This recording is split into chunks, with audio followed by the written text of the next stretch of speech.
نمرہ احمد کا نیا سلسلہ وار ناول مالا باب اول لاہور قسط نمبر 1 حصہ 2 صفحہ نمبر 37 سے 71۔ کشمالہ، مویت، ماہبینہ اور حور جہاں کا گھر مبین منزل کہلاتا تھا۔ شہر کے ایک پوش علاقے میں بنا ایک کنال کا 2 منزلہ گھر، جس کے لان میں بوگن ویلیا کے درخت ہر دیوار کے ساتھ اگے تھے۔ گھر کا کوئی کونا گملوں اور بیلوں سے خالی نہ تھا۔ وہ کار سے نکلی اور آنکھیں بند کر کے اپنے گھر کی فضا میں گہرا سانس لیا۔ کہتے ہیں انسان محبت اور سکون کی تلاش میں ساری دنیا کا سفر کرتا ہے، مگر وہ اس کے گھر پہ اس کا منتظر ہوتا ہے۔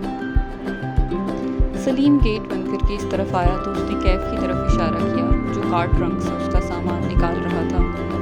یہ میرا ڈرائیور ہے کیف، اس کو اس کا کمرہ دکھا دو اور کھانا کھلا دو۔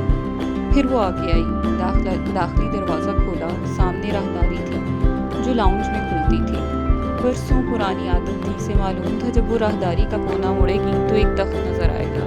اس تخت پہ ماں بیٹھی ہوگی۔ کشمالہ کے قدم آگے بڑھے، راہداری کا کونا عبور کیا اور سامنے وہی پرانا منظر نظر آیا۔ لاؤنج میں صوفے بھی تھے، لیکن حور جہاں بیگم تخت پہ بیٹھی تھی، ایک ٹانگ سیدھی لمبی کیے، دوسری اندر کی طرف موڑے، گھٹنے کے ساتھ سبزی کے تھال رکھے تھے۔ سر پہ دوپٹہ تھا جو ایک کان کے پیچھے اڑسا تھا۔ وہ چہرہ جھکائے آلوؤں کے کتلے کاٹ رہی تھی۔ بھرے بھرے سفید بازو آستین سے جھلک رہے تھے۔ دائیں کلائی میں سونے کی چوڑیاں تھیں۔ حور جہاں بیگم فربہا خاتون تھیں، روبدار اور دبنگ سی، لیکن ساتھ ہی ایک بہت نرم اور ملائم سا تھا۔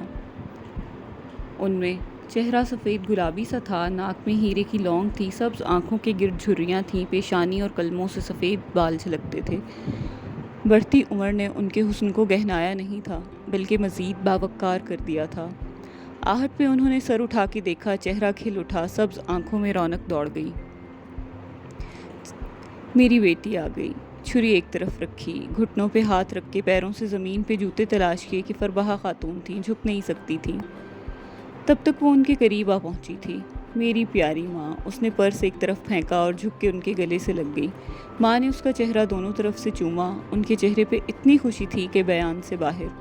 میری بیٹی کیسی ہے؟ اچھا کیا واپس آ گئی۔ اس سے الگ ہو کے اس کا چہرہ دیکھ کے بولی، اس ظہیر کو تو چھوڑیں اس کو ماں۔ وہ ماں سے الگ ہو کے نرمی سے بولی۔ پھر دیکھا ساتھ کی چوکی پہ بخت بھی بیٹھی تھیں۔ وہ جھک کے اس سے بھی ملی۔ بخت بھی ادھیڑ عمر خاتون تھیں، بالوں میں تیل لگا کے کس کے چوٹی بنائے، وہ کانوں میں سنہری بالیاں پہنے ہوئے تھیں۔ وہ مالا کو ملی تو بے اختیار دعا دی۔ بخت بھی جب بھی ملتی ایسے ہی دعائیں دیا کرتی تھی۔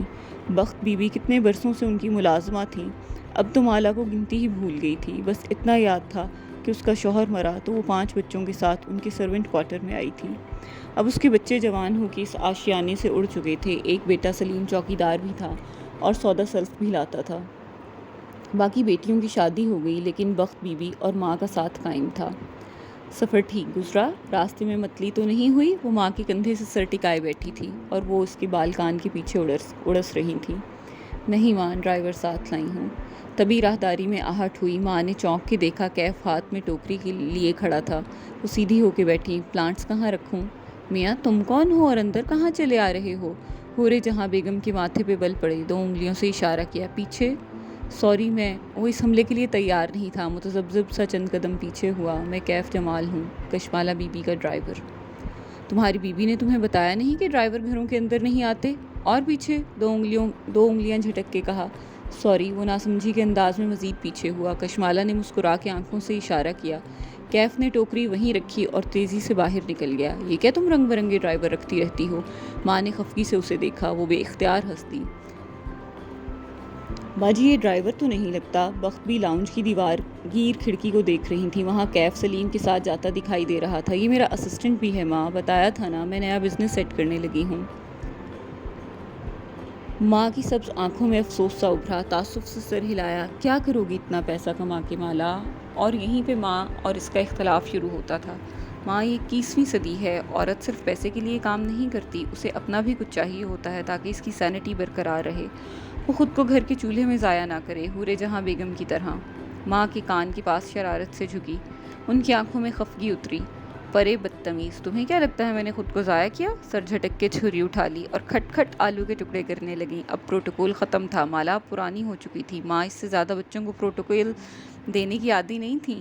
ضائع نہیں کیے تو کچھ کارآمد بھی نہیں کیا، ماسٹرز ہولڈر تھیں مگر بچوں میں لگی رہیں۔ آپ کا سارا دن اسی فکر میں گزرتا ہے کہ آپ کے بچوں نے کھانا کھایا یا نہیں۔ اب وہ بچے اپنی اپنی زندگیوں میں چلے گئے ہیں، اگر کوئی کریئر یا مشغلہ اپنایا ہوتا تو آج فراغت میں آپ کے پاس کچھ کرنے کو ہوتا۔ آپ اب بھی سبزی کاٹ رہی ہیں جو وقت بھی کاٹ سکتی ہیں، یہی فرق ہے آپ کی اور ہماری جنریشن میں۔ آپ چولہے سے نہیں نکلتی اور ہم دنیا فتح کرنا چاہتے ہیں۔ بختو، اپنی مالا بی بی کو بتاؤ کہ ہر انسان دنیا میں اپنا کردار ادا کرنے آتا ہے، کسی کا کردار دنیا فتح کرنا ہوتا ہے اور کسی کا اس فاتح کی تربیت کرنا۔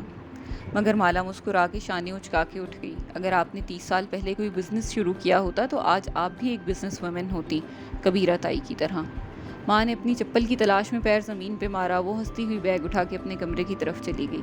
ماں خفگی سے بڑبڑاتے ہوئے سبزی کی طرف متوجہ ہو گئیں۔ کبیرہ تائی ہماری کہانی کا ایک اہم کردار ہیں۔ وہ ابا کے فرسٹ کزن کی بیوی تھیں، ایک خوبصورت، دولت مند اور با اثر خاتون۔ اس کے علاوہ جن خصلتوں سے وہ پہچانی جاتی تھیں ان میں تکبر، بدزبانی اور منافقت سر فہرست تھیں۔ بھری محفلوں میں دوسروں کا تمسخر اڑانا تو لازم تھا، کسی کی بدصورتی تو کسی کی غربت کا مذاق۔ خود حسین تھی، رئیس تھی، رشتہ دار ان کے گرد منڈلاتے تھے، بیٹے والے ان کی بیٹی کی وجہ سے اور بیٹی والے ان کے اس بیٹے میں دلچسپی رکھتے تھے جو ماں کی طرح مغرور مشہور تھا، اتنا مغرور کہ وہ کبھی پاکستان نہیں آیا تھا اور نہ اپنے رشتہ داروں سے ملا تھا۔ ان کا بیٹا جب 3-4 برس کا تھا تب وہ لوگ انگلینڈ شفٹ ہو گئے تھے۔ کئی برس بعد ان کی فیملی خود تو پاکستان سیٹل ہو گئی، لیکن ان کا بیٹا لوٹ کے نہیں آیا، نہ اسے کبھی کسی نے دیکھا، نہ کوئی اس سے ملا۔ بس کبیرہ تائی تھیں جو ہر محفل میں بیٹھ کے اپنے بیٹے کی کامیابی اور وجاہت کے قصے سنایا کرتی تھیں۔ اپنے بیٹے پہ ان کو بہت ہی مان تھا۔ ماہی کا کہنا تھا کہ ان کا بیٹا بھی انہی کی طرح کا ہوگا، سائیکو کیس۔ کبیرہ تائی کا کوئی نفسیاتی عارضہ بھی تھا، وہ لوگوں کو اپنے گرد جمع کر کے تسکین محسوس کرتی۔ کسی بھی رشتہ دار کے گھر غمی خوشی ہوتی تو فوراً پہنچ جاتی، مہنگے گفٹس، بھاری سلامیاں، پھر اسی رشتہ دار کے گھر بیٹھ کے باقی خاندان کا مذاق اڑاتی۔ سارے خاندان میں اگر کبیرہ کی کسی سے نہیں بنتی تھی تو وہ حورِ جہاں بیگم تھی۔ حورِ جہاں جب بیاہ کے اس خاندان میں آئیں تو کبیرہ نے ان کو بھی اپنی دولت سے دبانے کی کوشش کی، لیکن حورِ جہاں ان عورتوں میں سے نہیں تھیں جن کی اپنی کوئی آواز نہیں ہوتی، یا وہ کسی کی دولت سے متاثر ہو کے اپنی آواز کھو دیتی ہیں۔ حورِ جہاں اپنے آپ میں کافی تھیں، حسین تھیں اور پڑھی لکھی بھی تھیں، ان کو کسی قسم کا احساس کمتری نہ تھا۔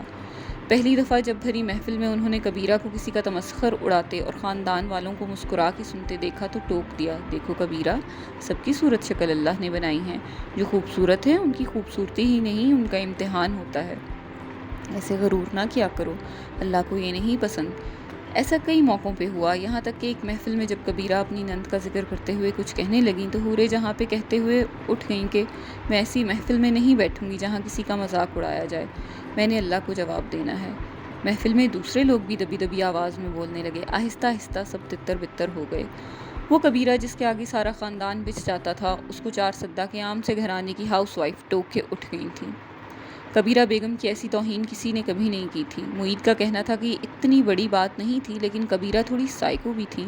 ایسے لوگوں کو ہمیشہ ایک ولن کی تلاش ہوتی ہے جس کو وہ اپنی بے سکونی کے لیے الزام دے سکیں، اس لیے اس دن سے کبیرہ نے حورِ جہاں کے ساتھ بیر پال لیا۔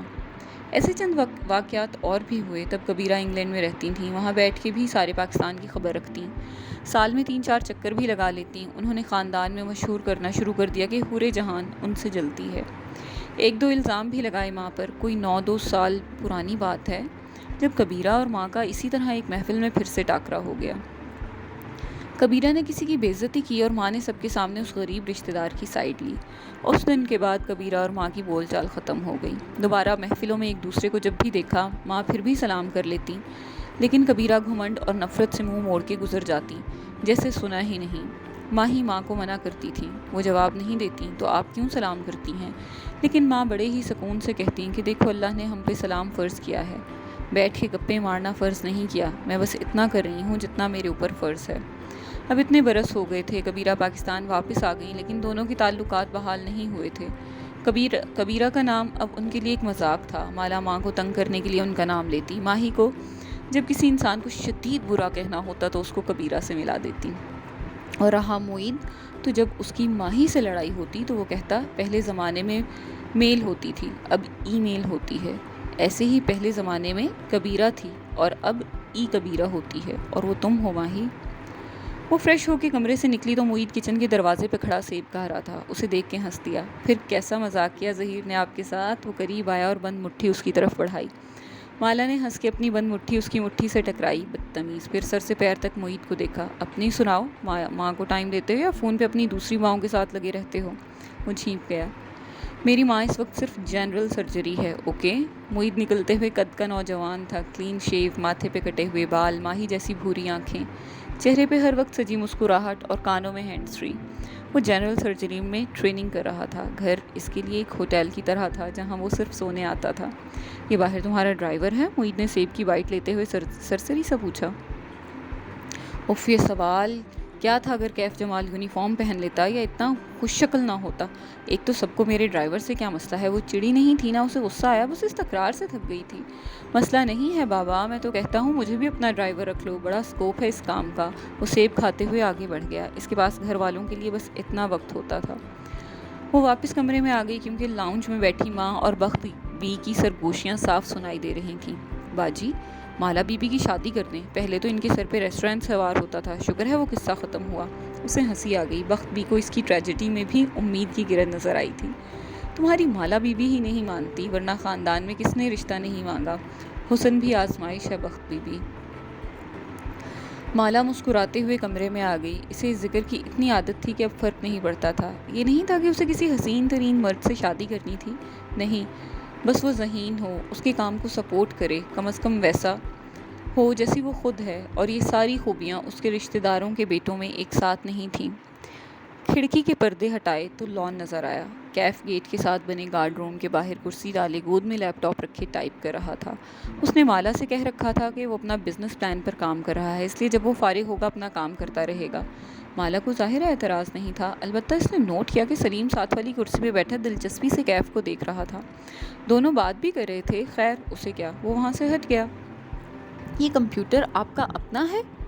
نیا لگتا ہے، سلیم نے متاثر ہوتے ہوئے انگلی لیپ ٹاپ کے کنارے پہ پھیری۔ کیف نے ایک نظر اسے دیکھا۔ تمہیں اگر کوئی فلم وغیرہ دیکھنی ہو تو میرے کمپیوٹر پہ دیکھ لینا، فراخ دلی سے آفر کی۔ سلیم کا چہرہ کھل اٹھا۔ شکریہ کیف بھائی۔ ذرا دیر کو خاموشی کا وقفہ آیا۔ گھر میں کون کون ہوتا ہے؟ ٹائپ کرتے ہوئے سرسری سے سوال کیا۔ معید بھائی اور بڑی باجی، سلیم جوش سے بتانے لگا۔ پہلے بڑی باجی کی چھوٹی بہن بھی یہاں رہتی تھیں، مالا بی بی کی خالہ، وہ بیمار تھیں، محتاج تھیں، بڑی باجی نے ان کی بڑی خدمت کی، میری امی کے ہاتھوں میں ہی وہ فوت ہوئیں۔ بڑی باجی کے سارے بچوں کی شادی ہو گئی ہے؟ نہیں، صرف ماہی باجی کی ہوئی ہے، وہ کینیڈا ہوتی ہیں۔ سلیم کینیڈا کو کنیڈا کہتا تھا۔ اچھا، مالا بی بی کی منگنی بھی نہیں ہوئی؟ اسے تعجب ہوا۔ وہ سب سے بڑی ہے نا، ان کو شادی کا شوق نہیں ہے جی، وہ بس اپنا کام کرتی رہتی ہیں۔ سلیم کو اس کے علاوہ کوئی وجہ سمجھ میں نہیں آئی۔ کیف کی ٹائپ کرتی انگلیاں رک گئیں۔ وہ سوچتی نظروں سے اسکرین کو دیکھنے لگا۔ یہ ممکن نہیں تھا، اس کا خیال تھا اس کی کوئی منگنی وغیرہ تو ہو چکی ہوگی، شاید ہو کے ختم ہو گئی ہو، لیکن ایسا نہیں تھا، یا شاید کچھ اور تھا جو اسے چبھ رہا تھا۔ چند دن پہلے کشمالہ مبین اور اس کا ایک ٹارگٹ تھی جس کے پاس اسے نوکری کرنی تھی۔ وہ اکیلی تھی، کام، ریسٹورینٹ، گھر، لیکن آج اس نے کچھ اور دیکھا تھا۔ وہ اب صرف ایک ٹارگٹ نہیں تھی، اس کی ایک فیملی۔ وہ اکیلی نہیں تھی، لاہور آنا پلان کا حصہ نہیں تھا، شاید یہ نہیں ہونا چاہیے تھا۔ رات تک وہ گھر سے نہیں نکلی، بس کمرے میں پڑی سوتی رہی۔ کیف سے اس کی ملاقات بھی نہیں ہوئی، وہ اسے گویا یہاں لا کے بھول ہی گئی تھی۔ ڈرائیورز گھر کے اندر نہیں آیا کرتے تھے، ان کا داخلہ صرف ڈرٹی کچن تک محدود تھا۔ ان کے لاؤنج سے ملحقہ بڑا سا کچن کلین کچن کہلاتا تھا۔ کلین کچن سے ایک دروازہ چھوٹے سے ڈرٹی کچن میں کھلتا تھا، اور ڈرٹی کچن سے ایک دروازہ باہر کی طرف، تاکہ ملازم یعنی سلیم باہر سے ہی ڈرٹی کچن میں آئے اور اپنا ناشتہ چائے وغیرہ بنا کر وہیں سے رخصت ہو جائے۔ ماں کو مرد ملازموں کا گھر کے اندر آنا پسند نہیں تھا۔ کھانا البتہ سب کا ماں خود بناتی تھیں، وہ کسی اور کے ہاتھ کا کھانا نہیں کھا سکتی تھیں، بلکہ اکثر اپنے ملازموں کی فرمائش پہ کھانے اور میٹھے بنایا کرتی تھیں۔ ماہی کہتی تھی ماں نے ان کو ملازم نہیں رکھا، انہوں نے ماں کو مالک رکھا ہوا ہے۔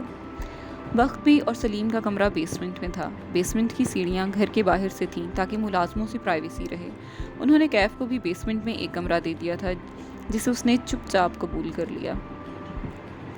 صبح فجر پہ اس کی آنکھ لاؤنج میں ہوتی کھٹپٹ پہ کھلی۔ اسے معلوم تھا یہ ماں ہوں گی۔ ماں فجر خوب شور کے بڑھا کرتی تھیں تاکہ ان کے بچوں کی نیند ایسے خراب ہو کہ وہ دوبارہ سو نہ سکیں۔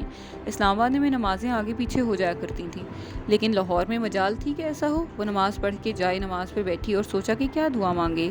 اسے اس وقت سب سے زیادہ کیا چاہیے تھا؟ نیا بزنس۔ وہ دوبارہ سے برسر روزگار ہو جائے، اپنے پیروں پہ کھڑی ہو جائے اور اب کوئی مرد اسے ظہیر کی طرح دھوکہ نہ دے سکے۔ دعا مانگ کے وہ اٹھی اور جمائی لیتے ہوئے کھڑکی کے سامنے آئی تو رک گئی۔ اندھیرے لان میں گارڈ روم کے سامنے وہ گھاس پہ جائے نماز ڈالے 2 زانوں بیٹھا تھا۔ وہ شاید نماز پڑھ چکا تھا، اب بس یوں ہی سر جھکائے بیٹھا تسبیح کے دانے گرا رہا تھا۔ اسے بہت عجیب لگا، مانا کہ بہت سے لڑکے لاپرواہی اور مغربی حلیے کے باوجود نمازیں پڑھتے ہیں، لیکن تسبیح؟ اسے نہیں یاد اس نے کبھی کسی نوجوان کو ہاتھ میں تسبیح پکڑے دیکھا ہو۔ وہ خود بھی تسبیحوں کی عادی نہیں تھی، وقت ہی نہیں ملتا تھا۔ کیف جمال تسبیح پڑھتا تھا، عجیب بات تھی۔ صبح بخت بھی جب اس کے کمرے میں کافی لائیں تو اسے حیرت ہوئی۔ آپ کو کب سے کافی بنانی آ گئی؟ اس موئے ڈرائیور نے بنائی ہے۔ میں نے اسے چائے کی چیزیں پکڑائیں تو بابو آگے سے بولا، میں چائے نہیں پیتا، مجھے کافی میکر دو۔ اس کی نقل کر کے بولی، پھر خود ہی کچن سے معید بھائی کا پرانا کافی میکر ڈھونڈ لایا اور سیٹ کر دیا۔ بازار سے موٹے بیجوں والے ڈبے بھی لے آیا اور ساتھ ہی مجھے پکڑا دی کہ میری بیوی یہی پیتی ہیں۔ وہ ہنستی۔ مبین منزل کو پہلی دفعہ ایسا رنگ برنگا ملازم ملا تھا، وقت بھی سے ہضم نہیں ہو رہا تھا۔ چھوٹی باجی، اس لڑکے کو ذرا فاصلے پہ رکھیے، مجھے یہ وارداتیہ لگتا ہے۔ اچھا بخت بھی، اب جائیں اور کیف سے کہیں تیار رہے، اس نے مجھے سیلون لے کر جانا ہے۔ شام میں عزا کی نکاح کا فنکشن تھا اور سچ شکر اس کے چہرے پہ ایک بھی پمپل نہیں تھا، ورنہ عموماً کسی فنکشن سے پہلے ہی یہ پمپل حاضری دیا کرتے تھے۔ اس نے گھڑی دیکھی، ابھی فیشل کروا لے تو شام تک اس کا اثر نظر آنے لگے گا۔ وہ باہر آئی تو کیف گارڈ روم کی باہر کرسی پہ بیٹھا تھا، ہاتھ میں اسکیچ بک اور وہ پینسل سے اس پہ کچھ کر رہا تھا۔ اسے دیکھ کے کھڑا ہو گیا، اسکیچ بک پیچھے کر لی۔ آج جینس پہ سفید ٹی شرٹ پہن رکھی تھی، پیروں میں جوگرز تھے اور چہرے کی ہلکی بڑھی شیو ویسی ہی تھی۔ کیا کر رہے ہو؟ وہ اس کی اسکیچ بک کو دیکھتے ہوئے قریب چلی آئی۔ پرس کوہنی پہ ٹانگے، بال کیچر میں باندھے، وہ آنکھوں پہ سیاہ چشمہ لگائے ہوئے تھی۔ کیف کے چہرے پہ جھینپ جانے کا تاثر ابھرا۔ رخسار ہلکے سے گلابی، یا شاید دھوپ کے باعث اسے ایسا لگا تھا۔ یوں ہی فارغ وقت میں اسکیچز بناتا ہوں۔ کیا بنا رہے ہو؟ دکھاؤ، وہ دوستانہ لہجے میں کہتی اس کے سامنے کھڑی ہوئی۔ اب وہ دونوں دھوپ میں تھے، چھاؤں پیچھے رہ گئی تھی۔ کیف نے اسکیچ بک کھول کے اس کے سامنے کی، صفحے پلٹائے، اس پہ موٹر بائک کا سیاہ سفید اسکیچ بنا تھا۔ تمہیں موٹر بائکس پسند ہیں؟ بہت زیادہ۔ وہ تھوڑا شرمندہ نظر آ رہا تھا۔ مالا نے غور سے اسکیچ کو دیکھا۔ یہ ہیوی بائک ہے، کافی مہنگی ہوتی ہے۔ اگر تم اپنا نیا بزنس اس لیے شروع کرنا چاہتے ہو کہ ایک دن تم یہ بائک خرید سکو تو ایک غلط اپروچ ہے، نرمی سے تنبیہ کی۔ اسے سمجھ میں آ گیا تھا کہ وہ نوجوان قرضوں کا شکار کیوں تھا۔ مہنگی بائکس کا شوق، مہنگا لیپ ٹاپ، قیمتی فوٹوگرافی آلات امپورٹ کروانا، وہ اپنی بساط سے اونچی جست لگانا چاہتا تھا اور ایسے میں زمین اس کے قدموں تلے سے نکل جاتی تھی۔ کیف نے جواب نہیں دیا، کار کی طرف بڑھ گیا جیسے وہ اس کی بات سے اتفاق نہیں کرتا تھا۔ وہ خاموشی سے ڈرائیو کر رہا تھا جب سفورہ کی کال آنے لگی۔ کیف کیسا کام کر رہا ہے؟ تم اس سے مطمئن ہو نا؟ مالا کا فون کار سے کنیکٹڈ تھا، آواز خود بخود اسپیکرز پر گونجنے لگی۔ ہاں، کیف اچھا کام کر رہا ہے، کافی سمارٹ اور سمجھدار ہے، ساتھ ہی اپنے نئے بزنس پلان کو بھی وقت دیتا ہے۔ وہ سادگی سے کہتے ہوئے باہر دیکھ رہی تھی۔ وہ ان لوگوں میں سے نہیں تھی جو کسی کو اس کے سامنے اس لیے نہیں سراہتے کہ وہ سر پر نہ چڑھ جائیں۔ جو سچ ہو اسے کہہ دینا چاہیے۔ اسمارٹ ہوتا تو اب تک کامیاب ہو چکا ہوتا۔ اس کے لیے اچھا ہے کہ تمہارے پاس ہی جاب کرتا رہے، ورنہ اس کے اپنا کام کبھی کامیاب نہیں ہونا۔ اور ہاں، بس یہ دھیان کرنا کہ وہ تم سے ایکسٹرا پیسے ویسے نہ لے، تھوڑا سا لالچی بھی ہے میرا کزن، مجھے اس کا پتہ ہے۔ سفورہ اتنا تیز تیز بولے جا رہی تھی کہ اسے اسپیکر آف کرنے کا موقع ہی نہیں ملا۔ بے اختیار کیف کے کندھے کی پشت کو دیکھا، وہ خاموشی سے ڈرائیو کر رہا تھا۔ اوف، ہے کہاں؟ ذرا بات کراؤ میری۔ سفورہ اپنے تئیں ایک اچھی دوست ہونے کا ثبوت دے رہی تھی۔ کیف نے ایک ہاتھ ہلا کے نفی کا اشارہ کر دیا۔ کہا کچھ نہیں، چونکہ بیک ویو مرر اوپر کی طرف تھا، وہ اس کا چہرہ نہیں دیکھ سکتی تھی۔ ابھی وہ مصروف ہے، تم بعد میں اسے خود ہی کال کر لینا۔ کال بند ہونے کے بعد بھی کار میں ایک عجیب سی ٹینشن پھیل گئی۔ اس کو معلوم نہیں تھا کہ تم سن رہے ہو۔ وہ کچھ غلط نہیں کہہ رہی تھیں۔ کیف جمال ایک لوزر ہے اور رہے گا۔ اس کا لہجہ اسپاٹ تھا۔ جان میکسن بیل کہتا تھا، تم پیسے سے نہیں جیت سکتے، اس کو کمانے پہ فوکس کرو تو مادیت پرست کہلاؤ گے۔ کمانا چاہو اور نہ کما سکو تو لوزر ہو۔ بہت کما کے خرچ نہ کرو تو کنجوس ہو، اگر کما کے خرچ کرتے رہو تو فضول خرچ ہو، اگر کمانے کی فکر نہ کرو تو تم میں آگے بڑھنے کی لگن نہیں، اگر بڑھاپے تک بہت سے پیسے کے مالک ہو تو تم بے وقوف ہو کہ اس پیسے کو قبر میں لے جانا چاہ رہے تھے۔ پھر کیا کرنا چاہیے پیسے کے ساتھ؟ پیسے سے جیتنے کا بس ایک ہی طریقہ ہے باس، اس کو مٹھی میں نہیں دبا لینا بلکہ ڈھیلی گرفت کے ساتھ اس کو پکڑنا ہے اور پھر کھلے دل سے اس کو قابل قدر چیزوں کی حاصل کرنے پر صرف کرنا ہے۔ ذرا توقف سے بولا، آپ سے ایک درخواست ہے، دوبارہ ان کی کال آئے تو مجھ سے بات مت کروائیے گا، ان کا میرے اوپر احسان ہے، میں نہیں چاہتا کہ آپ کے سامنے ان کو کچھ ایسا بول دوں جس پہ مجھے بعد میں شرمندگی ہو۔ ساری بات ہی ختم ہو گئی تھی، کاش وہ اسپیکر آف رکھتی۔ سلون ایک کمرشل بلاک کی 2 منزلوں پہ پھیلا تھا، تیسری اور چوتھی منزل پہ کوئی جم تھا۔ وہ اترنے لگی تو کیف نے پوچھا کہ کیا وہ اسے اندر دروازے تک چھوڑنے آئے، مگر کشمالہ نے منع کر دیا۔ سلون اس کی کزن کا تھا، یوں ہی اس نوجوان کو ساتھ دیکھ کے باتیں بنتی۔ اسے وہاں 2 گھنٹے لگ گئے۔ جب وہ واپسی پہ لفٹ میں سوار ہوئی تو اندر کوئی اور بھی تھا، ایک ہٹا کٹا سا آدمی جو اس کی طرف پہلو کیے کھڑا تھا۔ وہ نظر انداز کر کے اندر آئی اور گراؤنڈ فلور کا بٹن دبایا۔ جو کچھ ہوا ایک لمحے میں ہوا، کسی نے اس پہ پیچھے سے حملہ کیا، وہ اوندھے منہ نیچے گری، سر کے پچھلے حصے میں درد کی شدید لہر اٹھی، آنکھوں کے آگے اندھیرا چھا گیا۔ باس باس، کشمالہ نے آنکھیں کھولیں، بصارت کے آگے اب بھی دھند تھی۔ اس نے پلکیں جھپکائیں۔ وہ لفٹ کے فرش پہ چہرے کے بل گری ہوئی تھی، اس کے سامنے وہ پنجوں کے بل بیٹھا اسے پکار رہا تھا۔ وہ بدقت ہتھیلی کے بل اٹھی، پھر چونک کے ادھر ادھر دیکھا۔ لفٹ کا دروازہ کھلا ہوا تھا، وہ گراؤنڈ فلور تھی، باوردی گارڈ باہر کی طرف کھڑا تھا اور کیف اس کے سامنے بیٹھا تھا۔ آپ ٹھیک ہیں؟ وہ فکر مندی سے پوچھ رہا تھا۔ اس کا ہاتھ بے اختیار سر کے پچھلے حصے کی طرف گیا، درد کی ٹیس ابھی تک اٹھ رہی تھی۔ کیا ہوا مجھے؟ اس نے الجھن سے ادھر ادھر دیکھا۔ لفٹ نیچے آئی تو آپ اندر بے ہوش تھیں، گارڈ کو معلوم تھا کہ آپ کس کار سے نکلی تھیں، اس لیے وہ مجھے بلا لایا۔ آپ کی طبیعت ٹھیک ہے؟ ہاں میں ٹھیک ہوں، چلو۔ وہ تکلیف برداشت کرتے ہوئے اٹھنے لگی۔ مگر ہوا کیا تھا؟ وہ تشویش سے اسے دیکھ رہا تھا۔ چلو نا، اس سے پہلے کہ لوگ جمع ہوتے وہ اٹھ کھڑی ہوئی، سر گھوم رہا تھا لیکن وہ بظاہر خود کو سنبھالتے قدم اٹھانے لگی۔ یہ مجھے دیں، اس نے نرمی سے اس کے ہاتھ سے پرس لے لیا، پھر وہ گارڈ کے سامنے رکا، بٹوے سے 500 کا نوٹ نکال کے اسے تھمایا، اس کا شکریہ ادا کیا اور کشمالہ کے پیچھے چل دیا۔ کسی نے گارڈ کو روک کے پوچھا کہ کیا ہوا تھا؟ وہ ایک باجی سلون آئی تھیں، ان کی شاید طبیعت خراب ہو گئی تھی، میں ان کے شوہر کو پارکنگ سے بلا لایا۔ وہ قصہ بیان کر رہا تھا۔ سیدھے گھر چلو، اس کا سر شدید درد کر رہا تھا، سیٹ کی پشت سے اسے ٹکا دیا اور آنکھیں بند کر لیں۔ پھر مجھے بتائیں ہوا کیا تھا؟ وہ کہتے کہتے چونکا۔ کسی نے کچھ کیا ہے، میں ابھی دیکھتا ہوں۔ کیف نے تیزی سے سیٹ بیلٹ کھولی اور باہر نکلنے لگا جب مالا نے روکا۔ واپس بیٹھو کیف، انداز میں تحکم بھی تھا اور تھکان بھی۔ یہ میری کزن کا سلون ہے، یہاں تماشا نہیں بنانا، خاندان میں باتیں بنتی ہیں۔ مجھے بتائیں تو صحیح کیا ہوا ہے؟ وہ اس کی طرف رخ موڑ کے بیٹھا اور سنجیدگی سے پوچھا۔ ماتھے پہ بل تھے، آنکھوں میں غصہ تھا۔ اسے جو یاد تھا بتا دیا۔ میں نے اس کا چہرہ دیکھا تھا مگر میں اس کو نہیں جانتی، اور لفٹ میں CCTV بھی نہیں تھا۔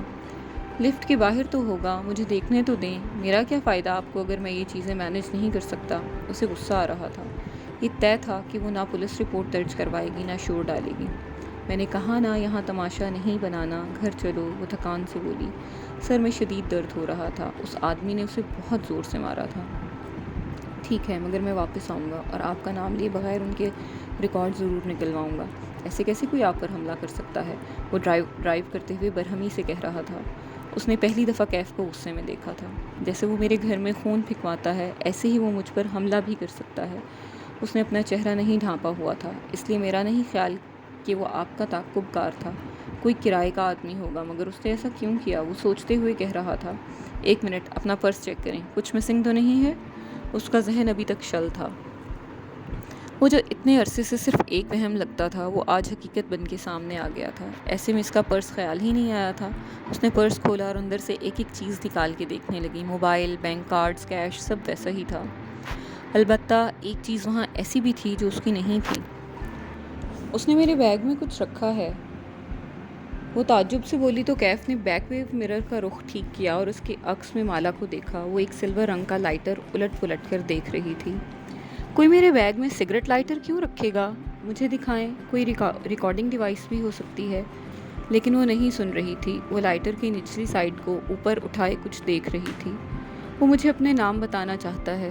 وہ تلخی سے مسکرائی۔ لائٹر پر اس کا نام لکھا ہے۔ واقعی؟ کیف کو حیرت ہوئی۔ موڑ کاٹتے ہوئے پوچھا، کیا لکھا ہے؟ کشمالہ نے لائٹر پر لکھے 2 الفاظ پڑھے، ماہر فرید۔ اس نے ایک جھٹکے سے بریک لگائی۔ کار کے ٹائر چرچرائے۔ آرام سے کیف۔ لیکن وہ تیزی سے پیچھے گھوما اور لائٹر اس کے ہاتھ سے لے لیا۔ پھر اسے اونچا اٹھا کے دیکھا۔ اس پہ واقعی انگریزی میں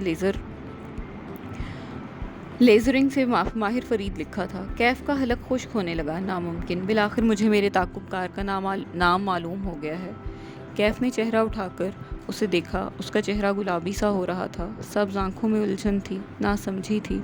اس نے بہت سا تھوک خشک گلے سے نیچے اتارا۔ آپ کسی ماہر فرید کو جانتی ہیں؟ لہجہ سرسری بنایا۔ نہیں۔ کشمالہ نے گردن دائیں بائیں ہلائی۔ میں نے یہ نام ہی پہلی دفعہ سنا ہے۔ میں یہ لائٹر رکھ لوں؟ اس کو چیک کرنا ہوگا، اندر کوئی ریکارڈنگ ڈیوائس نہ ہو۔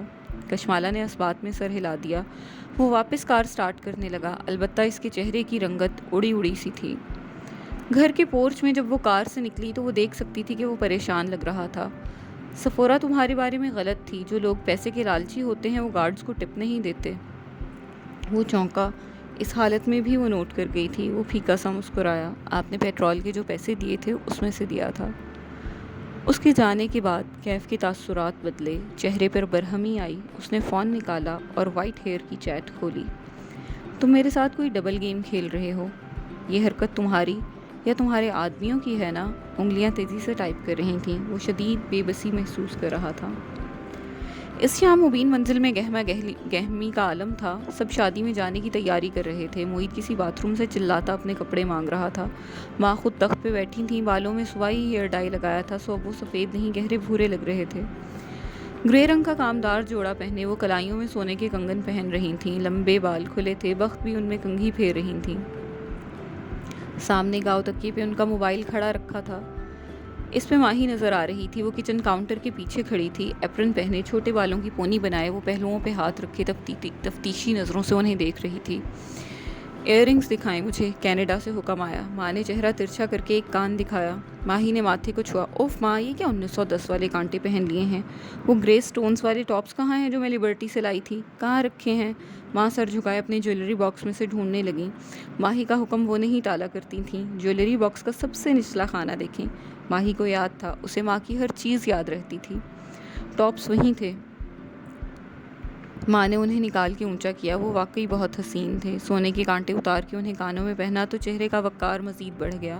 اچھا بتاؤ شال کون سی لوں؟ وہ اپنی سمجھدار بیٹی سے پوچھ رہی تھیں۔ مالا سے کہیں وائٹ والی شال نکال دے جس کا گرے بارڈر ہے۔ ماں نے مڑ کے دیکھا۔ مالا لاؤنج کی ایک کرسی پہ بیٹھی موبائل پہ لگی تھی، کھوئی کھوئی سی۔ جب سے وہ سیلون سے آئی تھی وہیں بیٹھی تھی۔ مالا بیٹے، وہ وائٹ شال تو نکال دو۔ اور تم کب تیار ہوگی؟ پھر غور سے اس کا چہرہ دیکھا۔ تمہیں کیا ہوا ہے؟ کچھ نہیں، سر میں درد ہے، میں شال نکالتی ہوں۔ وہ وہاں سے اٹھ گئی۔ اس نے کمرے میں پہلے ہی وہی سفید شال نکال رکھی تھی، لیکن ماں کو دی نہیں تھی۔ ماں اسے تب پہنے گی جب ماہی کہے گی۔ ماں کو صرف ماہی کی چوائس پہ اعتبار تھا۔ ماہی یہاں ہوتی تو فنکشنز وغیرہ پہ ماں کو خود تیار کرتی۔ جب سے وہ کینیڈا گئی تھی ویڈیو کال پہ یہی کام کرواتی۔ ماں کے کپڑے، حتیٰ کہ مالا کے بھی اکثر کپڑے ماہی لیا کرتی تھی۔ اس کو شوق تھا دکانداروں سے لڑ لڑ کے قیمتیں کم کروانے کا۔ یہ ٹاپس بھی اس نے مالا کے ساتھ ہی لیے تھے۔ مالا کہتی رہی کہ اب چھوڑ دو، وہ 1500 سے میں کم نہیں دے گا، لیکن ماہی بھی ڈٹی رہی، نہیں یہ مجھے 800 میں دے گا، دیکھ لینا۔ اور 15 منٹ بعد ماہی وہ ٹاپس 800 میں لے کر ہی ہٹی تھی۔ شال ماں کو دینے آئی تو ماہی ویڈیو کال پہ کہہ رہی تھی، فنکشن کی ساری تصویریں فوراً سے مجھے بھیجنی ہیں آپ نے ماں۔ آپ کے باقی دونوں بچے ہر فنکشن میں مجھے بھول جاتے ہیں۔ ہائے کاش میں پاکستان میں ہوتی۔ اللہ کا شکر ادا کرتے ہیں ہر حال میں ماہی، ماں نے ٹوکا۔ شکر کرو اللہ نے تمہیں شادی کے 5 سال بعد خوشی دکھائی ہے۔ بس خوب کھاؤ پیو اور اپنا خیال رکھو، شادیاں تو ہوتی رہتی ہیں۔ ہاں چھوٹی بی بی۔ بخت بی بی ماں کے کندھے کے پیچھے سے کال میں شامل ہوئیں۔ وہ کینیڈا کی کال پہ اتنا اونچا بولتی تھیں کہ جیسے آواز ہوا کی دوش پہ کینیڈا جانی ہے۔ تیری ماں نے بڑی دعائیں کی ہیں تیری گود ہری ہونے کے لیے۔ ہر وقت کہتی تھی اللہ میری ماہی کو بچہ دے، تو بس اپنا خیال رکھ۔ وہ تو ٹھیک ہے، لیکن یہ عباد کی نوکری نہ ہوتی تو میں کبھی کینیڈا نہ رہتی۔ بورنگ ٹھنڈا ملک۔ ماہی روحانسی ہو کے بولی۔ پھر کچھ یاد آیا، شادی پہ کبیرہ تائی بھی ہوں گی نا؟ ماں کے چہرے پہ ناپسندیدگی ابھری، سر جھکا کے تخت پہ بکھری اپنی چیزیں سمیٹنے لگیں۔ پرے کرو اس کو، ہمیں کیا؟ دیکھنا آپ، وہ شادی پہ آئیں گی اور سارے رشتہ دار آپ کو جلانے کے لیے ان کے پاس جا کے خوب ہنسیں بولیں گے، دیکھنا۔ موہت تیار ہو کے آ گیا تھا اور اب صوفے پہ بیٹھ کے جوتے پہن رہا تھا۔ منہ میں بڑبڑایا، لاہور اور اس کے مضافات میں غیبتوں کا وقت ہوا چاہتا ہے۔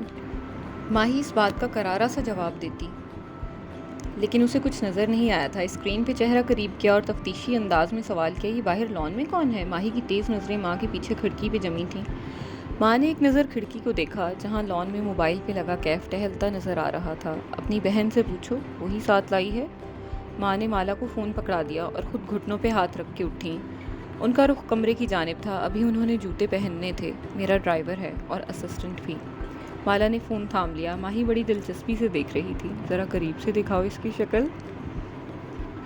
ماہی کی آنکھوں میں شرارت ابھری۔ اپنے سامنے لاؤنج میں کام کرتے ہوئے عباد کو دیکھ کے اونچا سا بولی، بڑا عرصہ ہو گیا کوئی ہینڈسم آدمی نہیں دیکھا۔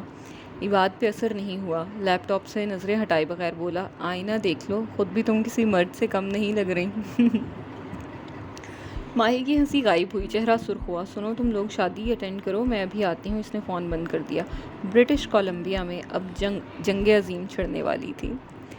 نکاح کا ہال سفید اور سبز رنگ میں سجا تھا۔ اونچی چھت سے جگہ جگہ فانوس لٹک رہے تھے۔ اسٹیج میں سفید پھولوں اور سبز پتیوں سے مزین تھا اور مہمانوں کے لیے میزوں کے گرد رکھے صوفے بھی سفید تھے۔ وہ ماں کے ساتھ ایک 3 سیٹر صوفے پہ بیٹھی تھی۔ ماں چند رشتہ دار خواتین سے باتوں میں مصروف تھیں۔ موہت ہم عمر کزنز کی طرف چلا گیا تھا، لیکن وہ خود کو یہاں زیادہ محظوظ تصور کر رہی تھی۔ اگر وہ کزن میں گئی تو سب کی زبان پہ ایک ہی سوال ہونا تھا، اوشن بند کیوں ہو گیا اور کیا اب وہ جاب لیس ہو گئی ہے؟ اور اس وقت وہ اس سوال کا سامنا کر کے موڈ نہیں خراب کرنا چاہتی تھی۔ ویسے بھی اسے ماں پہ نظر رکھنی تھی، ان کی شوگر کنٹرول میں نہیں تھی، اور شادیوں پہ تو وہ کچھ زیادہ ہی دل کھول کے کھاتی تھیں۔ موہت ان کی شوگر کا اتنا دھیان نہیں رکھتا تھا کہ وہ گھر ہی کب ہوتا تھا، لیکن آج وہ دیکھے گی کہ ماں کیسے میٹھا کھاتی ہیں۔ ماں ٹیک لگائے بیٹھی تھیں، شال ایک کندھے پہ تھی، شفون کا گرے دوپٹہ سر پر تھا۔ وہ ہلکی کاجل اور لپسٹک کے ساتھ بہت باوقار لگ رہی تھیں۔ کسی کو اپنے گھٹنوں کے درد کا بتا رہی تھیں اور رشتہ دار خاتون ان کو کوئی دیسی ٹوٹکا بتا رہی تھیں جو ان کے میاں نے فیس بک پہ پڑھا تھا۔ واقعی حورے جہاں جیسی خوبصورتی اسے ماہی یا موہت کو نہیں ملی تھی۔ Not fair. اللہ تعالیٰ آسمان کو شوقی نظروں سے دیکھا۔ حورے بھابی، آپ گھٹنوں کا آپریشن کروا ہی لیں، میں نے خود کروایا ہے، سمجھو نئی زندگی مل گئی ہے، خاتون نے مشورہ دیا۔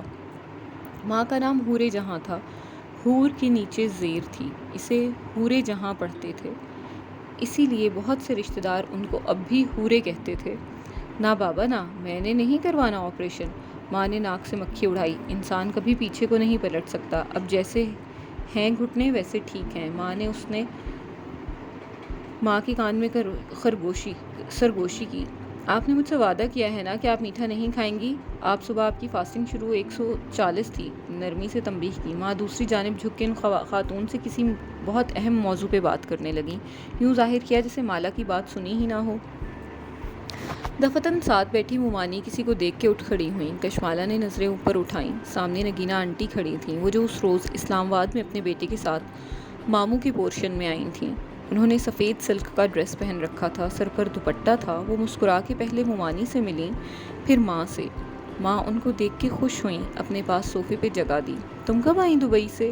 زیاد اور میں پچھلے ہفتے آئے ہیں، اتنے عرصے بعد کسی خاندان کی شادی میں شرکت کر رہے ہیں۔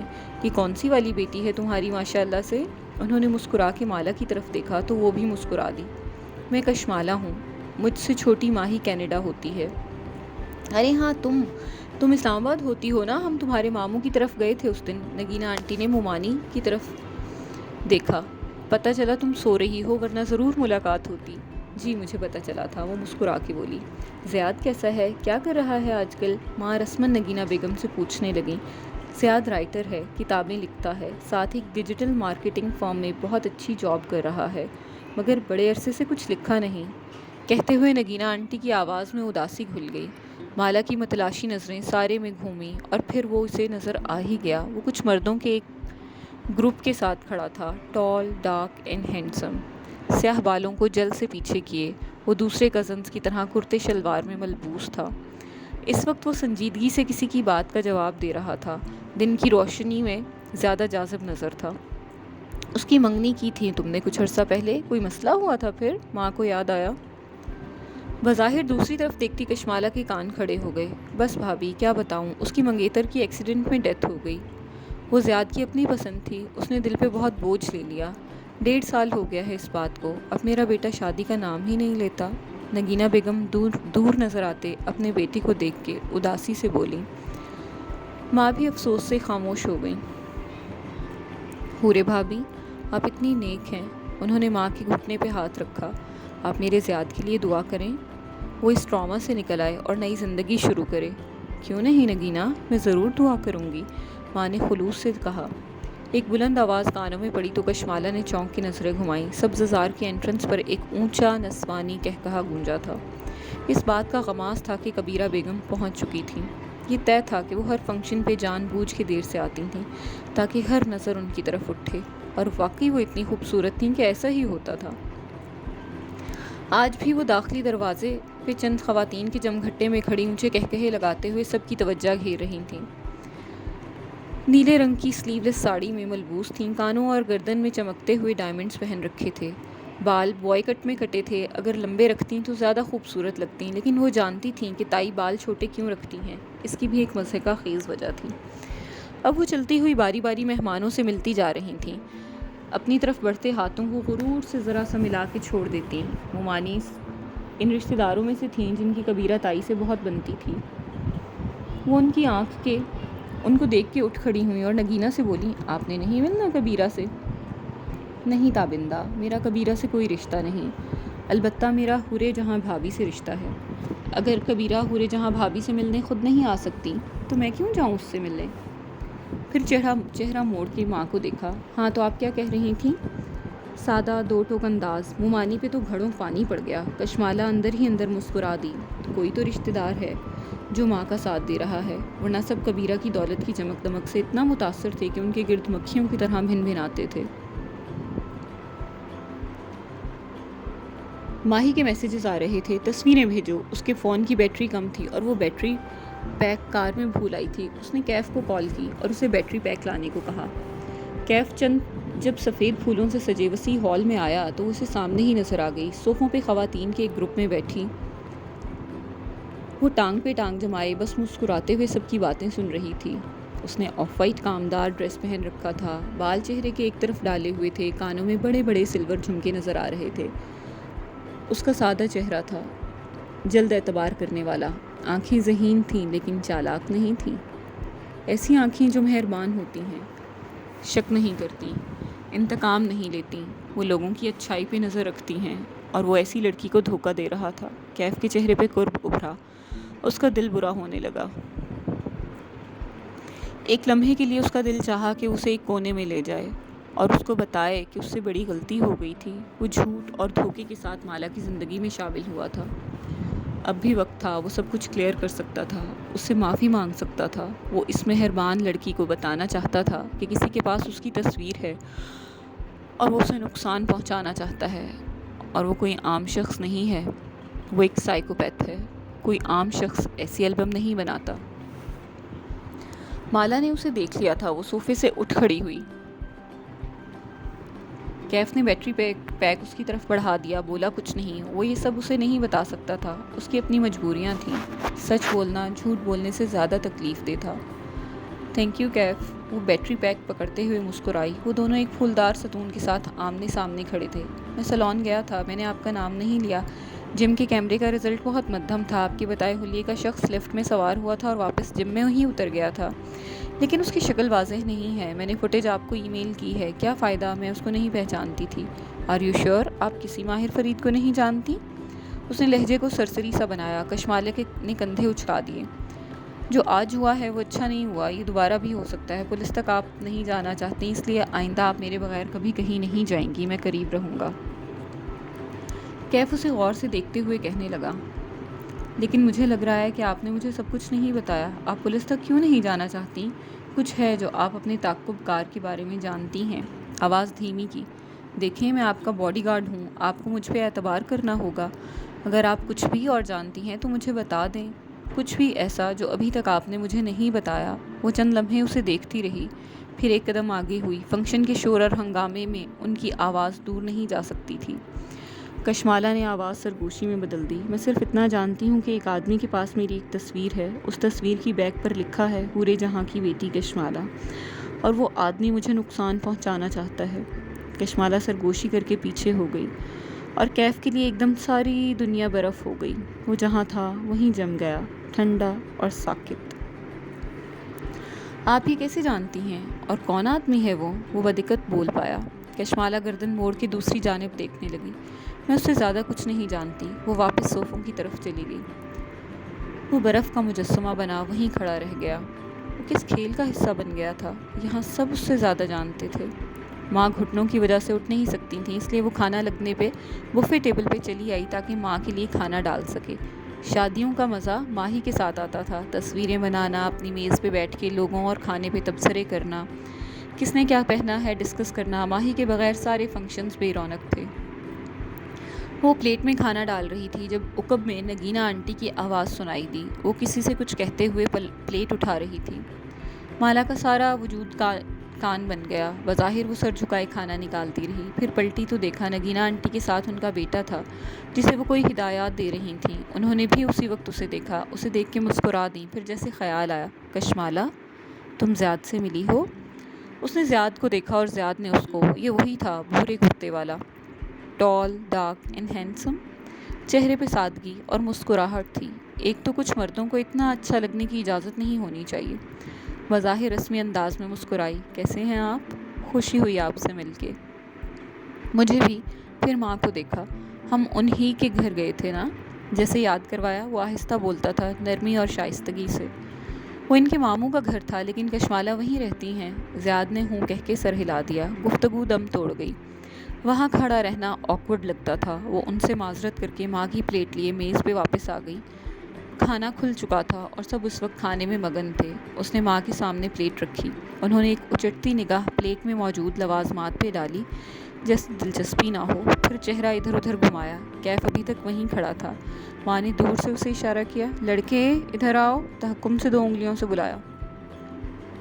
کیف فوراً اس طرف آیا۔ پہلے بتاؤ تم کون ہو؟ میں نے تمہیں کہیں دیکھا ہے۔ ماں نے سر سے پیر تک اسے گھورا۔ کیف نے بے اختیار مالا کو دیکھا، پھر ماں کو۔ میں کشمالہ بی بی کا ڈرائیور ہوں، کیف جمال۔ جو بھی ہو، وہ پیچھے دیکھو، ٹیبل پہ سفید رنگ کی کیا چیز رکھی ہے؟ وہ سفید رنگ کی چیز ڈیزرٹ ہے ماں، اور ماں آپ وہ نہیں کھا سکتی، وہ دھیمی مگر سخت آواز میں بولی۔ ماں نے اسے گھور کے دیکھا۔ میری ماں نہ بنو۔ پھر انہی خوشمگی نظروں سے کیف کو دیکھا۔ جاؤ لے کر آؤ۔ اس نے فوراً کشمالہ کو دیکھا جس نے نفی میں گردن ہلائی۔ کیف نے ماں کو دیکھا۔ وہ اب کے سختی سے بولی، آواز نہیں آئی، لے کر آؤ۔ جی اوکے۔ وہ فوراً سے پلٹ گیا۔ کشمالہ نے افسوس سے نفی میں سر ہلایا۔ ماں آپ کو شوگر ہے یار، نہ کریں ایسے۔ ماں نے تو یوں ظاہر کیا جیسے سنا ہی نہیں ہے۔ کیف نے ڈش سامنے لا کے سرو کی تو انہوں نے جی بھر کے میٹھا ڈالا۔ اچھا تھوڑا کم کر دیں۔ اس نے ہاتھ ان کے پیالے کی طرف بڑھایا تو ماں نے اس کے ہاتھ سے پہ چمچہ مارا۔ میں نے کہا نا میری ماں نہ بنو، جاؤ یہاں سے۔ وہ خفگی سے اٹھ گئی، پھر کیف کی طرف آئی، غصے سے اسے دیکھا۔ تمہیں کس نے کہا تھا ڈیزرٹ لاؤ؟ میں کیا کرتا آنٹی، غصہ کر رہی تھی؟ غصہ ہی کر سکتی ہیں وہ، اٹھ کے تو نہیں جا سکتی نا۔ ان کی فاسٹنگ 140 تھی صبح، حد ہے یار۔ وہ جھنجھلائی ہوئی لگ رہی تھی۔ باس، وہ ہلکا سا دھنکارا۔ آنٹی نے مجھ سے پوچھا کہ میں کون ہوں۔ وہ کل سے مجھ سے 3 دفعہ یہی سوال پوچھ چکی ہیں۔ ماں کی عادت ہے مذاق کرنے کی، اب ان کو کچھ میٹھا نہیں دینا، اوکے؟ وہ تنبیہ کر کے آگے بڑھ گئی۔ وہ بس اسے جاتے دیکھتا رہا۔ اس کا موڈ ماں کی اس حرکت پہ خراب ہو گیا تھا۔ وہ ایسے ہی بددلی سے سینے پہ بازو لپیٹے بوفے ٹیبل کے ساتھ کھڑی ہو گئی۔ اکثریت کھانا نکال چکی تھی، اس لیے یہاں رش کم تھا۔ تبھی قریب میں کوئی کھنکھارا، آپ کھانا نہیں کھا رہی؟ وہ چونکی، پھر سنبھلی، چہرے کے زاویے درست کیے۔ وہ زیاد تھا، ہاتھ میں پلیٹ لیے اس کے قریب آ رہا تھا۔ تشویش سے اسے دیکھا، پھر گردن موڑ کے اس میز کو جہاں میز ماں بیٹھی مزے سے میٹھا کھا رہی تھیں۔ زیاد ہلکا سا ہنس دیا۔ اچھا آپ کی بھی اپنی امی سے یہی لڑائی چلتی رہتی ہے؟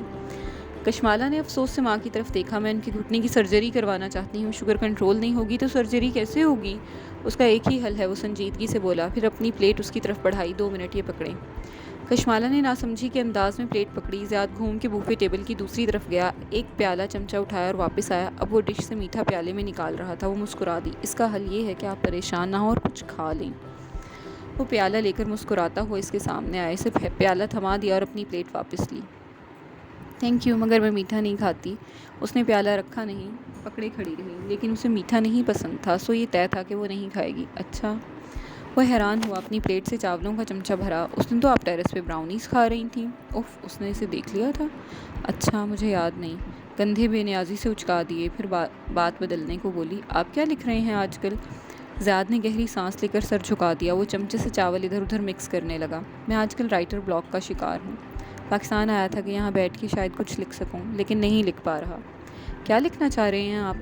زیاد نے آنکھیں اٹھا کے اسے دیکھا۔ وہی جو سب شوق سے پڑھتے ہیں، ایک عظیم لو سٹوری۔ اس نے دیکھا، زیاد سلطان کی آنکھیں اداس تھیں، ایسی آنکھیں جن کو محبت کی ہیپی اینڈنگ پہ بھروسہ نہیں ہوتا۔ اسے نگینہ آنٹی کی باتیں یاد آئیں۔ آپ کی سپر پاور کیا ہے؟ میری سپر پاور؟ وہ حیران ہوا۔ ہاں نا، ہر شخص کی ایک سپر پاور ہوتی ہے۔ آپ کس چیز میں اچھے ہیں؟ اگر آپ لو سٹوری لکھنے کے بجائے وہ لکھیں جس میں آپ اچھے ہیں تو آپ کا یہ بلاک ختم ہو جائے گا۔ وہ مسکراہٹ دبائے سوچنے لگا، پھر اطراف میں نگاہ دوڑائی۔ میں رائٹر ہوں اور میرا مشاہدہ اچھا ہے۔ میں وہ نوٹ کرتا ہوں جو کوئی اور نوٹ نہیں کرتا۔ میں کیسے مان لوں؟ آزما کے دیکھ لیں۔ اچھا؟ وہ اس کے چیلنج پہ مسکرائی۔ یہ جو سامنے لڑکی جا رہی ہے، اس کے بارے میں کچھ بتائیں۔ نگاہوں سے سٹیج کی طرف اشارہ کیا۔ وہاں عزا کی بہن ویٹرز کو ہدایات دیتی نظر آ رہی تھی۔ زیاد نے اس طرف دیکھا۔ اس کے پیر میں ہائی ہیلز کی وجہ سے درد ہے اور وہ شدید انکمفرٹیبل ہے۔ پھر زیاد نے چہرہ گھما کے اگلا ہدف ڈھونڈا۔ وہ ویٹر جو ٹرے اٹھائی جا رہا ہے، اس کی ابھی ابھی بے عزتی کی گئی ہے کیونکہ اس کے کان اور گال سرخ ہو رہے ہیں۔ آپ خود سے بنا رہے ہیں؟ آپ جانتے ہیں میں ان باتوں کی تصدیق نہیں کر سکتی۔ نہیں، میں سچ کہہ رہا ہوں، مثلاً آپ۔ اس نے ایک نظر غور سے کشمالہ کو دیکھا۔ اس کو اپنے دل کی دھڑکن بے ترتیب ہوتی محسوس ہوئی۔ کوئی سحر سا تھا اس شخص کی آنکھوں میں۔ آپ کے بارے میں کچھ بتاؤں؟ بتائیں۔ لیکن وہ اندر سے خائف ہوئی، کہیں وہ جان نہ لے کہ وہ اس سے کتنا متاثر ہو رہی ہے۔ آپ کی گردن یا سر کے پچھلے حصے میں درد ہے۔ آپ گردن اس طرف نہیں موڑ رہی اور بار بار ہاتھ سے پیچھے دباتی ہیں۔ وہ چھینپ کے ہنس دی، ہاتھ نیچے کیا۔ اوکے، مان لیا۔ تسلیم کرنے کے انداز میں سر ہلایا۔ Thank you. زیاد کے چہرے پہ حیران سی ممنوعیت تھی۔ آپ کی اس نصیحت نے میری مدد کی ہے۔ شاید مجھے وہ نہیں لکھنا جو مجھ سے میری ایڈیٹر لکھوانا چاہتی ہے، بلکہ مجھے وہ لکھنا چاہیے جو میں انجوائے کروں گا۔ وہ مسکرا دی اور پیالہ لی آگے بڑھ گئی۔ دور کسی سے بات کرتی کبیرہ بیگم نے غور سے ان دونوں کو باتیں کرتے دیکھا تھا۔ وہ صبح بخت بی کے رونے کی آوازوں سے اٹھی۔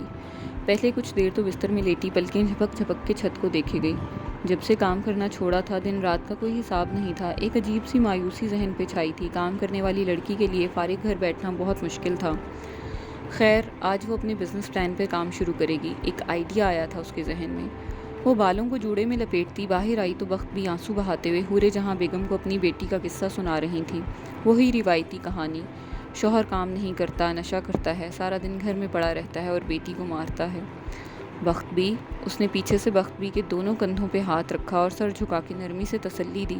آپ اپنی بیٹی سے کہیں کہ وہ اسٹینڈ لے، ہم اس کے ساتھ ہیں۔ بخت بھی نے اپنا سا نوالا کھردرا ہاتھ اس کے ہاتھ پہ رکھ دیا۔ وہ ڈرتی ہے جی۔ مالا سیدھی کھڑی ہوئی اور افسوس سے بولی، واقعی وہ بھی کیسے سٹینڈ لے؟ جب تک عورت کے پاس تعلیم اور مالی خود مختاری نہیں ہوگی، تب تک وہ ایسے ہی پٹتی رہے گی۔ مالا ٹھیک کہہ رہی ہے بختو۔ ماں کے ہاتھ پہ بل تھے اور وجود میں جلال آیا ہوا تھا۔ وہ گود میں سبزیوں کی پرات رکھے تخت پہ بیٹھی تھیں۔ چھری والا ہاتھ اونچا کر کے بولیں، بیٹیوں کی طرح پالا ہے میں نے نسیم کو، اس سے کہو میرے پاس آ جائے، وہ اکیلی نہیں ہے، ہم اس کے سائیں بیٹھے ہیں ادھر۔ وہ کچن میں آئی تو ڈرٹی کچن کی طرف کھلتا دروازہ نیم وا تھا۔ کیف وہاں کافی بناتا نظر آ رہا تھا۔ آہٹ پہ پلٹا اور اسے وہیں کھڑے دیکھا۔ وہ خوابیدہ آنکھیں لیے، بالوں کو گول مول جوڑا بنائے ہوئے تھی۔ رات والا میک اپ اتارنے کے باوجود آنکھوں کے گرد ہلکی سی سیاہی تھی۔ کافی بناؤں آپ کی؟ وہ نظریں موڑ کے دوسری طرف پلٹ گیا۔ ہاں پلیز۔ توقف کیا اور آواز آہستہ کی، پھر کچھ نکلا لائٹر سے؟ عام سا لائٹر ہے، کچھ نہیں ہے اس میں۔ وہ کافی بینز اندر ڈالنے لگا۔ اس کے ہاتھ تیز تیز چل رہے تھے۔ مالی خود مختاری اور تعلیم، آپ کے خیال میں یہ چیزیں عورت کو ابیوز ہونے سے بچا سکتی ہیں؟ فلٹر پیپر لگا کے کافی بینز اندر ڈالے، پھر اس کمپارٹمنٹ کو کھڑک کر کے بند کیا اور مشین آن کر دی۔ تمہیں اختلاف ہے؟ مالا کو تعجب ہوا۔ کیف اس کی طرف پلٹا۔ ٹک لگائی اور سینے پہ بازو لپیٹ لیے، جاگرز کی کینچی بنا لی۔ ساری لڑکیاں ابیوز ہوتی ہیں باس، بخت بی بی کی بیٹی اپنے شوہر کے ہاتھوں اور ایلیٹ کلاس کی لڑکی اپنے بوائے فرینڈ کے ہاتھوں۔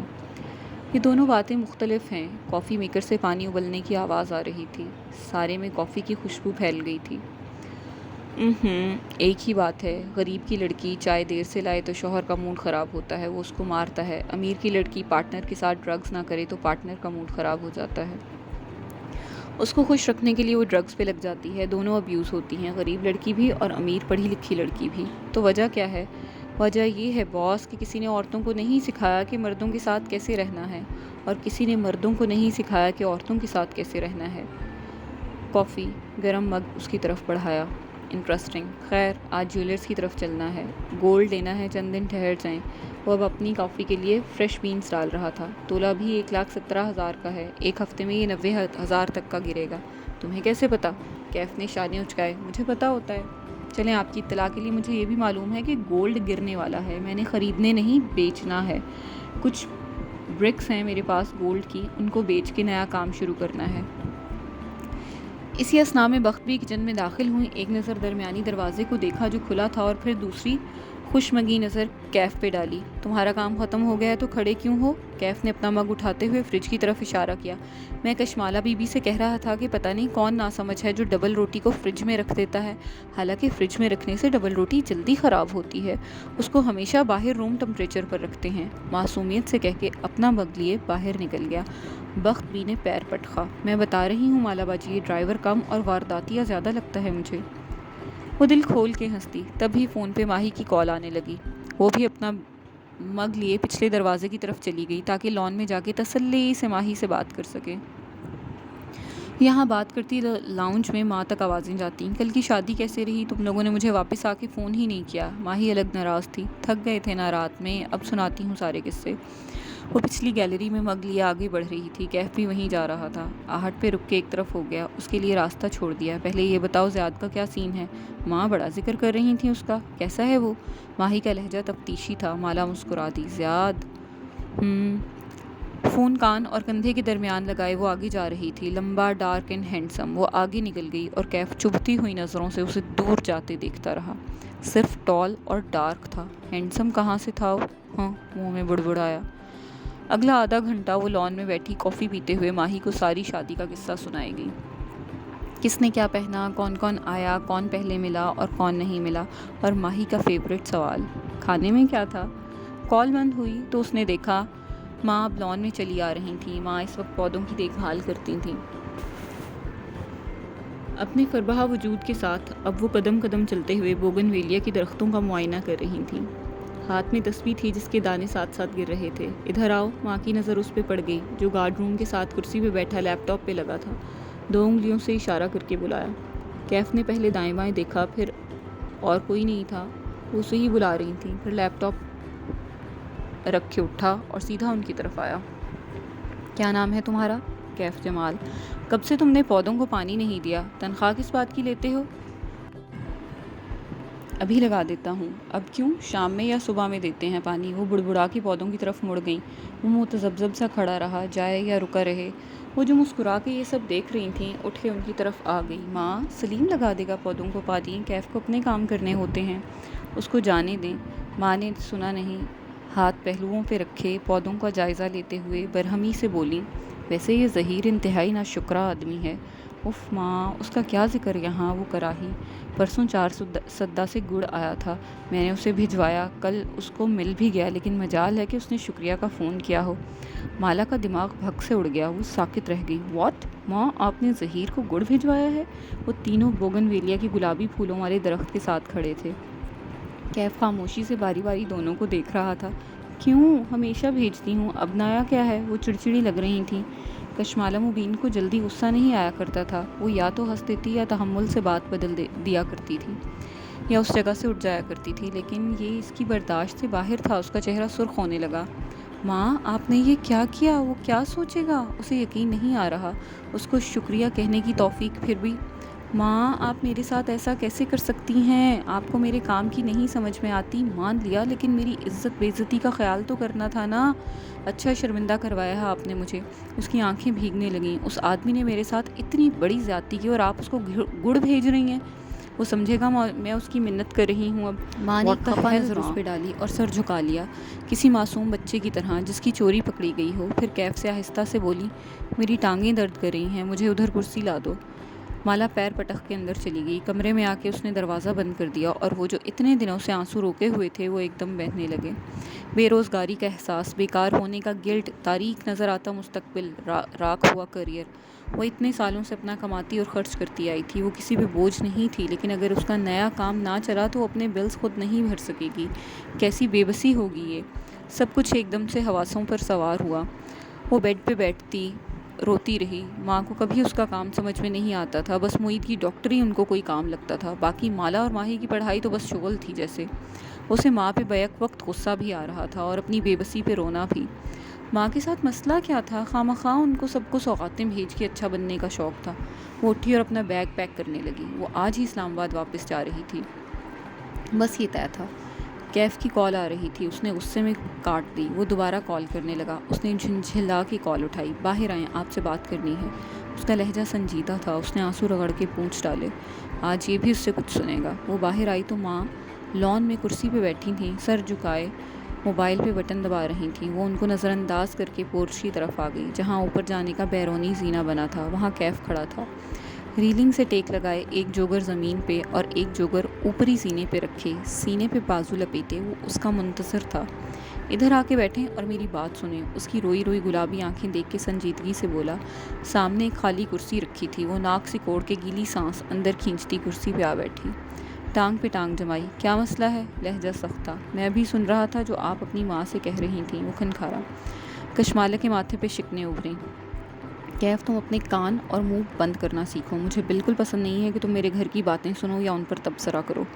وہ سنجیدگی سے اسے دیکھے گیا، پھر بولا تو آواز آہستہ سی، اپریل میں گڑ نہیں ہوتا کشمالہ بی بی، 4 سدہ کا گڑ سیزن مارچ میں ختم ہو جاتا ہے۔ وہ ایک دم بالکل ٹھہر گئی، ساکن۔ ہوا رک گئی، شاید اس کا سانس بھی۔ میں نے سلیم سے پوچھا ہے، فروری کے بعد 4 سدہ سے کوئی گڑ نہیں آیا، نہ آنٹی نے کسی کو بھیجا ہے۔ اس کی آنکھوں کو بغور دیکھتے ہوئے کہہ رہا تھا، اور تب اسے یاد آیا ماں نے ظہیر کو جنوری میں گڑ بھیجا تھا اور اس نے شکریہ کا فون نہیں کیا تھا۔ کیف پہلے زینے پہ بیٹھ گیا اور اسی سنجیدگی سے اسے دیکھتے ہوئے بات جاری رکھی۔ آنٹی نے مجھ سے 4 دفعہ پوچھا ہے کہ میں کون ہوں۔ وہ اپنی بات بار بار دہراتی ہیں اور وہ چیزیں بھول رہی ہیں، ان کے ذہن میں نئی یادداشتیں نہیں بن رہیں، یا شاید وہ وقت کا حساب کھو رہی ہیں۔ پورچ کی فضا بالکل ساکن تھی، نہ وہاں پھولوں کی خوشبو تھی، نہ پودوں کا سبزہ، ہر شے کو زوال آ گیا تھا۔ کشمالہ اس کی آنکھوں میں دیکھتے ہوئے وہ ٹھہر ٹھہر کے بولا، آپ کی ماں بیمار ہیں۔ اس کا چہرہ سفید پڑتا گیا، جیسے کسی برفانی رات میں گھر سے باہر گم ہو جانے والے کا ہوتا ہے۔ نہ جان تھی، نہ سانس تھی۔ وہ کسی خواب کسی کیفیت میں اٹھی، قدم من بھر کے ہو رہے تھے۔ یونیورسٹی، کالج، کتابیں سب یہ سکھاتے ہیں کہ کامیاب کیسے ہونا ہے، کوئی یہ کیوں نہیں سکھاتا کہ ناکام کیسے ہونا ہے؟ وہ گھاس پہ قدم اٹھاتی لان چیئرز کی طرف بڑھ رہی تھی۔ ماں وہاں اکیلی بیٹھی تھیں، سر جھکائے موبائل پہ لگی تھیں۔ کوئی یہ کیوں نہیں سکھاتا کہ جاب چلی جائے تو کیا کرو گی، ناکام ہو جاؤ گے تو کیا کرو گے؟ ماں کے ماتھے پہ پسینہ آیا ہوا تھا جسے وہ دوپٹے کے کنارے سے پونچھ رہی تھیں۔ دل ٹوٹے گا تو کیا کرو گے، مستقبل تاریک نظر آئے گا تو کیسے آگے بڑھو گے؟ وہ ان کے ساتھ کرسی پہ بیٹھی اور غور سے ان کا چہرہ دیکھا۔ وہ خوبصورت باوقار چہرہ آج بوڑھا لگ رہا تھا، جھریاں بڑھ گئی تھیں، بائیں جانب سے ہونٹوں کے قریب کی جلد لٹک سی گئی تھی۔ کوئی یہ کیوں نہیں سکھاتا کہ ماں بیمار ہو جائے تو کیا کرو گے؟ وہ شاید ماہی کو میسج لکھ رہی تھیں، آہستہ آہستہ ٹائپ کر رہی تھیں۔ مالا نے نرمی سے انگلیوں کی پشت ان کے گال پہ پھیری۔ انہوں نے چونک کے اسے دیکھا۔ ماں، اس نے گیلی آواز میں پکارا، آپ نے ظہیر کو گڑ بھیجا تھا؟ میں نے نہیں تو۔ انہوں نے حیرت سے نفی میں دائیں بائیں سر ہلایا۔ اس حرکت میں ایک بے بس سی معصومیت تھی، آنکھوں میں کچھ کھوئے کھوئے سے ہونے کا احساس تھا۔ گڑ تو سردیوں میں ہوتا ہے مالا۔ وہ نرمی سے اس کے چہرے پہ انگلیوں کی پشت پھیر گئی۔ کچھ مختلف سا تھا ان کے چہرے میں۔ کوئی یہ کیوں نہیں سکھاتا کہ ماں بیمار ہو جائے تو کیا کرو گے؟ مگر کشمالہ مبین کو معلوم تھا کہ اس نے کیا کرنا ہے۔ وہ حورِ جہاں کی بیٹی تھی، اس کے راستے متعین ہو چکے تھے۔ ہم اسلام آباد واپس نہیں جا رہے، میں یہیں رہوں گی۔ وہ سیڑھیوں کے ساتھ کھڑا تھا جب وہ اس کے پاس آئی اور اسے اپنا فیصلہ سنایا۔ تم جانا چاہو تو تمہاری مرضی ہے، میں کسی اور کا بندوبست کر لوں گی۔ جو فیصلہ 5 برس میں نہیں ہو سکا وہ 5 منٹ میں ہو گیا تھا۔ میں کہیں نہیں جا رہا۔ میرے گھر میں کوئی ایسا نہیں ہے جو مجھے مس کرے۔ میں نے جو وعدہ آپ سے کیا ہے میں وہ پورا کروں گا۔ میں یہیں ہوں آپ کے ساتھ۔ کیف کو دیکھتی اس کی آنکھیں بھیگنے لگیں۔ اس نے بس اثبات میں سر ہلا دیا اور واپس مڑ گئی۔ اس کی انگلیاں ماہی کو میسج لکھ رہی تھیں، وہ میسج جو کوئی انسان اپنے ماں باپ کے بارے میں نہیں پڑھنا چاہتا۔ ماہی، ماں بیمار ہیں، ان کے ساتھ کوئی مسئلہ ہے یا شاید الزائمر۔ تم پاکستان آ جاؤ فوراً۔ چلی ویک کے اس چھوٹے سے گھر کے لاؤنج میں صوفے پہ نیم دراز ماہبینہ کا فون بجا تو اس کی آنکھ کھلی۔ وہ ٹی وی دیکھتے دیکھتے سو گئی تھی۔ وہ چونک کے سیدھی ہوئی، موبائل اٹھا کے دیکھا، وہ ایک میسج اس کی جان نکال گیا۔ وہ تیزی سے اٹھی، پیروں میں جوتے گھسیڑے اور کھڑی ہوئی، اور تبھی اسے ایک عجیب سا احساس ہوا۔ اس کو شدید تکلیف محسوس ہو رہی تھی، اتنی شدید کہ حد نہیں۔ وہ کھڑی ہوئی اور سفید صوفے کو دیکھا جس پہ وہ سو گئی تھی۔ وہاں خون کے دھبے تھے، اس کے لباس پہ بھی خون تھا۔ نچلے وجود میں تکلیف بڑھتی جا رہی تھی۔ ماں! تکلیف میں اس کے لبوں سے یہی نکلا۔ وہ دوہری ہو کے بیٹھتی گئی، اور پھر دوسرا احساس زیادہ جان لیوا تھا، میرا بچہ۔